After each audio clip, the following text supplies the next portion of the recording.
It's a new day on SpaceX Daily, episode 41, coming to you from Vancouver. It's July 22nd, 2026. Plenty moving across Starship, Falcon, and Starlink today.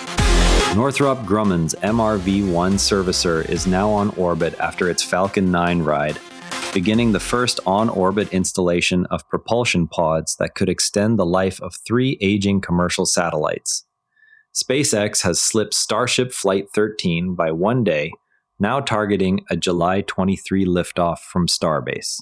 The vehicle completed its pre-flight checks after an earlier scrub, keeping the test objectives for booster catch and ship re-entry intact.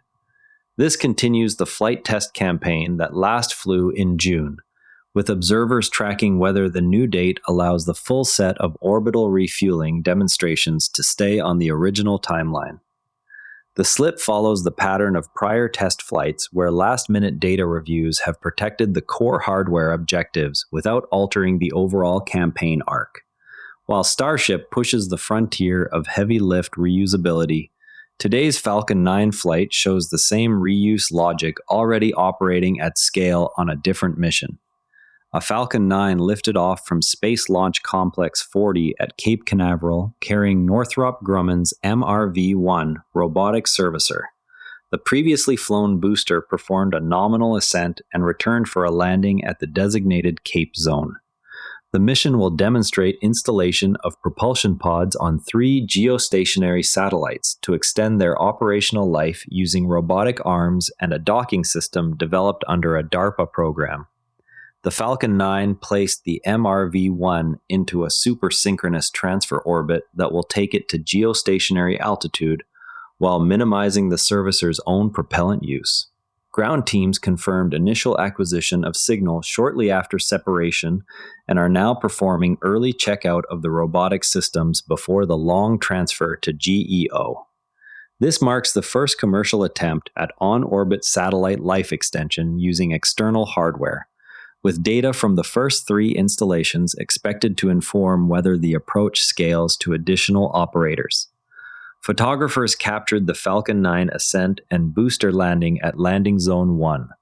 The images show the payload fairing separation sequence and the first stage return burn. Public release of these photos provides the first visual record of the MRV-1 stack configuration. The sequence documents the fairing halves separating cleanly at the planned altitude. Live coverage confirmed nominal performance through max Q and stage separation. The booster returned to the Cape landing zone while the upper stage continued to the target orbit. Early telemetry indicated the MRV-1 had begun its commissioning sequence. The payload fairing protected the MRV-1 during ascent through the dense atmosphere. Post-separation, the servicer deployed its solar arrays and began attitude control checks. Early ground station passes verified that the arrays had locked onto the sunline as planned. The mission demonstrates how existing launch vehicles can support a new class of in-space infrastructure. The second stage performed a single burn to place MRV-1 on its correct trajectory. Telemetry showed nominal performance through the coast phase prior to the final insertion burn.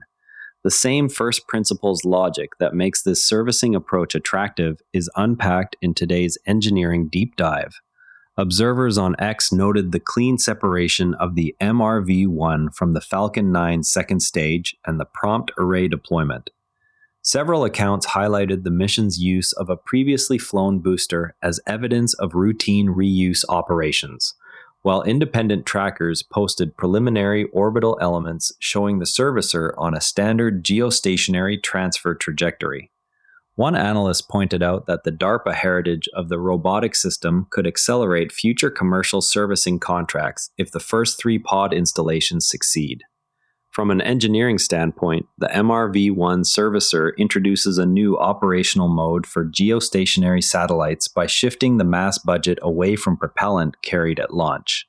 The dominant cost driver for GEO assets has been the mass of propellant carried at launch and the limited specific impulse of onboard chemical systems. By delivering a pod with electric thrusters after the satellite has already reached orbit, The mission moves the heavy lifting to on-orbit servicing hardware instead of the launch pad.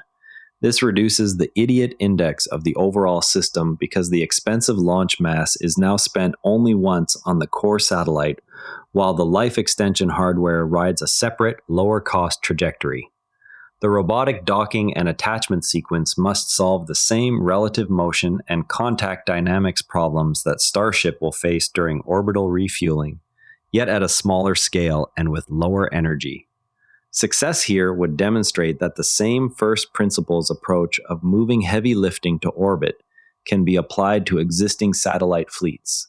Next data points to watch are the actual propellant savings measured on the first 3 target satellites and the repeatability of the pod attachment mechanism under thermal and radiation conditions at GEO. The electric thruster pods also change the station-keeping equation by trading chemical delta V for higher efficiency electric propulsion once attached, which directly extends the revenue-generating lifetime of each host satellite, without requiring a new bus design. On the AI front, SpaceX will supply engineering data to train Grok's next model while avoiding any restricted material. The arrangement gives Grok access to proprietary hardware and operations data that competing AI labs cannot replicate, covering vehicle performance metrics and manufacturing parameters without crossing export control boundaries. SpaceX is positioned as a potential multi-billion-dollar customer for AI services to the Pentagon through its existing satellite and communications infrastructure, with Starlink and Starshield networks potentially serving as the data backbone for defense AI workloads focused on low-latency routing of sensor data. The data flows that will refine these servicing techniques are also feeding another part of the Musk ecosystem. Worth keeping an eye on, Ray Dalio stated he had advised Elon Musk against concentrating his personal capital in SpaceX and Mars-related efforts. The warning centers on the long timeline and technical risk of achieving routine Mars access. Dalio's comments come as SpaceX continues to fund both near-term launch operations and the Starship development program from the same corporate resources. Resolution would require either demonstrated progress on Mars architecture milestones or clearer separation of investor and founder capital allocation. And a quick market note, SPCX closed at $123.54, down 1.2% from the prior close, with the first earnings call date now announced. Before we go, the next data point to watch is whether the July 23 Starship window holds and delivers the first on-orbit refueling demo. That's the day at SpaceX. That's a wrap. SPCX is trading at $123.54, down 1.2%. If you're new here, subscribe, and this briefing finds you every day. I'm Patrick in Vancouver. Thanks for being here, and I'll see you tomorrow.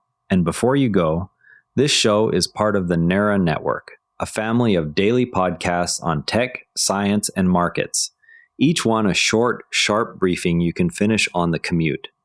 If today earned its place in your feed, here's your next listen. OmniView, a balanced daily world news briefing that takes every side seriously.